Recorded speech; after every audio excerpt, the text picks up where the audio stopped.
So let's read this question. So this question says, calculate the work done by a constant force in displacing a body through a certain distance.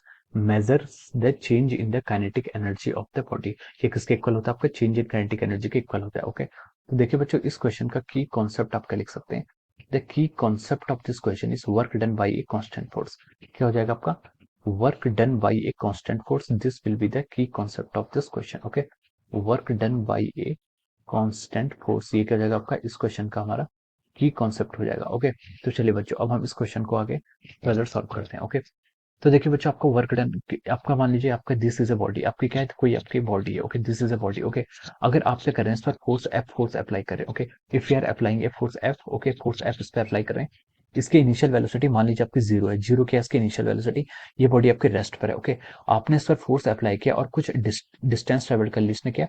इसने अपने small S क्या कर लिया? Distance इसने travel कर लिया. और यहाँ पर इसकी वेलोसिटी क्या होगी? यहाँ पर इस बॉडी की, आपका फोर्स की डायरेक्शन अभी भी यही है. अब इसकी velocity u is equal to zero ना रह के वी होगी. Okay, now it is moving some velocity v, ये आपकी वी वेलोसिटी से मूव कर रहा है. तो हमें क्वेश्चन में बताना है कि जो यहाँ पर वर्क डन होगा ये किसके इक्वल होगा? चेंज इन काइनेटिक एनर्जी के इक्वल होगा. ओके, तो देखिए बच्चों, इस क्वेश्चन में हम क्या लिख सकते हैं? देखिए, वर्क डन क्या होता है आपका? सबसे पहले हम वर्क डन डिफाइन करते हैं. वर्क डन क्या होता है आपका? Work done is defined as the force into displacement. किसके इक्वल होता है आपका? फोर्स इनटू डिस्प्लेसमेंट के इक्वल आपका क्या होता है? वर्क डन होता है. ओके, अब देखिए बच्चों, यहाँ पर फोर्स की डायरेक्शन राइट वर्ड है, डिस्प्लेसमेंट भी राइट वर्ड हो रहा है. तो हम बोल सकते हैं कि यहाँ पर देखिए एफ वेक्टर, उसको हम क्या लिख सकते हैं? एफ एस कॉस थीटा लिख सकते हैं. ए वेक्टर डॉट बी वेक्टर को हम ए बी कॉस थीटा की फॉर्म में लिख सकते हैं. तो एफ एस कॉस थीटा आ गया. अब देखिए थीटा कितना है यहाँ पर? जीरो हो जाएगा, क्योंकि फोर्स और डिस्प्लेसमेंट क्या है? सेम लाइन के अक्रॉस है. तो हम बोल सकते हैं थीटा जीरो, तो कॉस जीरो की वैल्यू वन. तो वर्क डन किसके इक्वल आ गया आपके यहाँ से? एफ इंटू एस के इक्वल आ गया. Okay, this will be the magnitude of the work done. Okay, अब देखिए, अब देखिए बच्चों, हमें क्वेश्चन ने बोला कि आपका कांस्टेंट फोर्स है. कांस्टेंट फोर्स है तो हम लिख सकते हैं, देखिए यहाँ पर ये क्या होगा? फोर्स को क्या लिख सकते हैं? मास टाइम्स एक्सेलरेशन.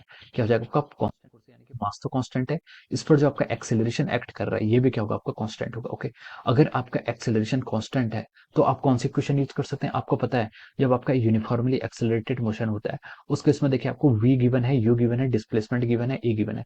तो हमें कौन सी इक्वेशन यूज करनी चाहिए? यहाँ पर v square minus u square is equal to two a, इस इक्वेशन का यूज कर सकते हैं. Okay, v square minus u square is equal to कितना हो जाएगा आपका?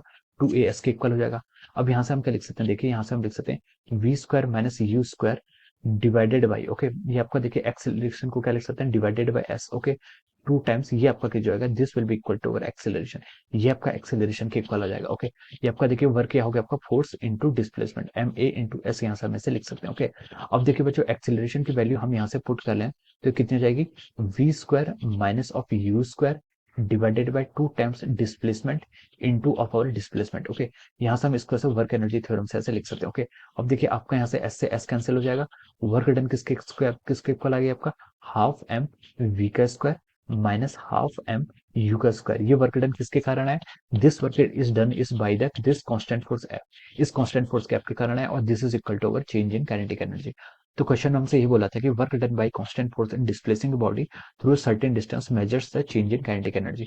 ये देखिए कि आपका half m v square final kinetic energy, half m e square ये कि आपकी इनिशियल काइनेटिक एनर्जी. यू की वैल्यू देखिए क्वेश्चन ने बोला था कि जीरो ले लेंगे तो आपकी कितनी हो जाएगी? आपका work done half m v के स्क्वायर के इक्वल हो जाएगा. ओके, तो हम बोल सकते हैं कि यहाँ से जो आपका वर्क डन है it is equal to the change in kinetic energy के इक्वल आ गया. Okay, so this is the answer of this question. Okay, so I hope you all understood this concept. All the best and thank you so